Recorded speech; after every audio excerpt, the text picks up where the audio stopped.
ಎಲ್ಲರಿಗೂ ನಮಸ್ಕಾರ. ಪ್ರಥಮವಾಗಿ ಪೂಜ್ಯ ಸ್ವಾಮೀಜಿಗಳಾದಂತಹ ಡಾಕ್ಟರ್ ಶ್ರೀ ಶ್ರೀ ಶ್ರೀ ತ್ರಿನೇತ್ರ ಮಹಾಂತ ಶಿವಯೋಗಿ ಅವರ ಪಾದಾರವಿಂದಕ್ಕೆ ನಮಸ್ಕಾರಗಳು. ಹಾಗೂ ನನ್ನ ಯೋಗ ಗುರುಗಳಾದಂತಹ ದಿವಂಗತ ಮಹರ್ಷಿ ನಾಗರಾಜ ಸೂರ್ಯನಾರಾಯಣ ಪಾಂಡೇಜಿ ಅವರಿಗೂ ಕೂಡ ಅವರ ಪಾದಾರವಿಂದಕ್ಕೂ ನನ್ನ ನಮಸ್ಕಾರಗಳು. ನಾನು ಪತಂಜಲಿ ಸೂತ್ರದ ಕನ್ನಡ ಭಾಷಾಂತರ ಹಾಗೂ ವಿವರಣೆಯನ್ನು ನೀಡುವುದು ನನ್ನ ಉದ್ದೇಶವಾಗಿದೆ. ಈಗಾಗಲೇ ಪತಂಜಲಿ ಸೂತ್ರದ ಭಾಷಾಂತರ ಹಾಗೂ ವಿವರಣೆಯು ಕನ್ನಡ, ಹಿಂದಿ ಹಾಗೂ ಇನ್ನಿತರ ಭಾಷೆಗಳಲ್ಲಿ ಸಾಕಷ್ಟು ಇವೆ.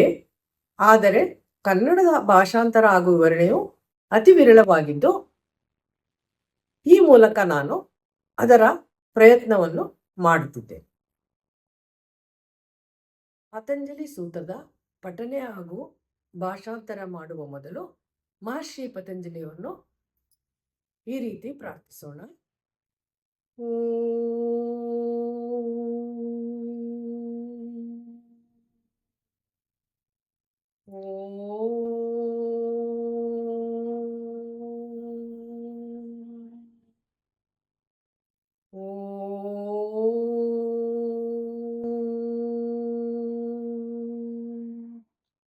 ಯೋಗೇನ ಚಿತ್ತಸ್ಯ ಪದೇನ ವಾಚಾಂ ಮಲಂ ಶರೀರಸ್ಯ ಚ ವೈದ್ಯಕೇನ ಯೋಪಾಕರೋತ್ತಂ ಪ್ರವರಂ ಮುನೀನಾಂ ಪತಂಜಲಿಂ ಪ್ರಾಂಜಲಿರಾನತೋಸ್ಮಿ.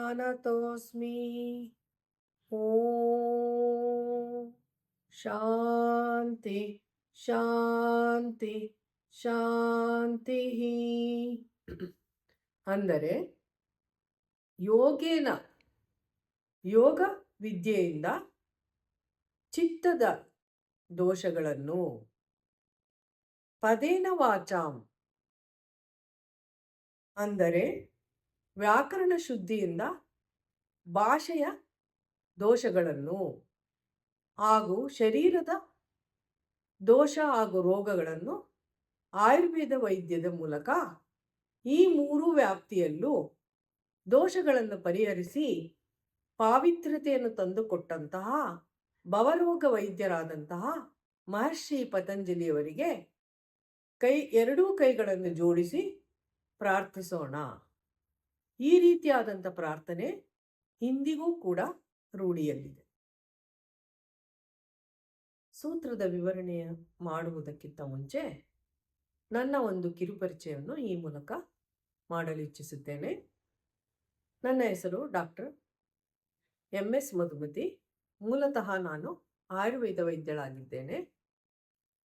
ಆಕಸ್ಮಿಕವಾಗಿ ನನಗೆ ಯೋಗ ವಿದ್ಯೆಯ ಪರಿಚಯವಾಯಿತು.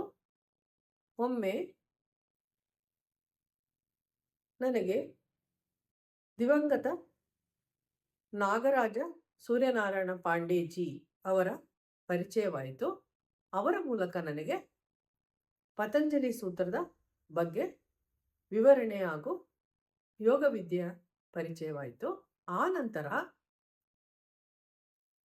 ಸ್ವಾಮೀಜಿಗಳಾದಂತಹ ಡಾಕ್ಟರ್ ಶ್ರೀ ಶ್ರೀ ಶ್ರೀ ತ್ರಿನೇತ್ರ ಮಹಾಂತ ಶಿವಯೋಗಿ ಅವರ ಆಶೀರ್ವಾದದ ಮೂಲಕ ಯೋಗದಲ್ಲಿ PG ಡಿಪ್ಲೊಮೊ ಮಾಡುವ ಒಂದು ಅವಕಾಶ ದೊರೆಯಿತು.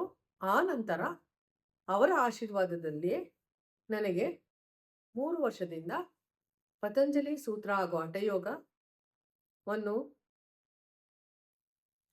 ಪಾಠ ಮಾಡುವಂತಹ ಅವಕಾಶ ದೊರೆಯಿತು. ಈ ಮೂಲಕ ನನಗೆ ಯೋಗದ ಪರಿಚಯ ಹಾಗೂ ಅದನ್ನು ಅರಿತುಕೊಂಡು ನನ್ನ ಜೀವನಕ್ಕೆ ಅಳವಡಿಸಿಕೊಳ್ಳುವಂತಹ ಸೌಭಾಗ್ಯ ದೊರೆಯಿತು.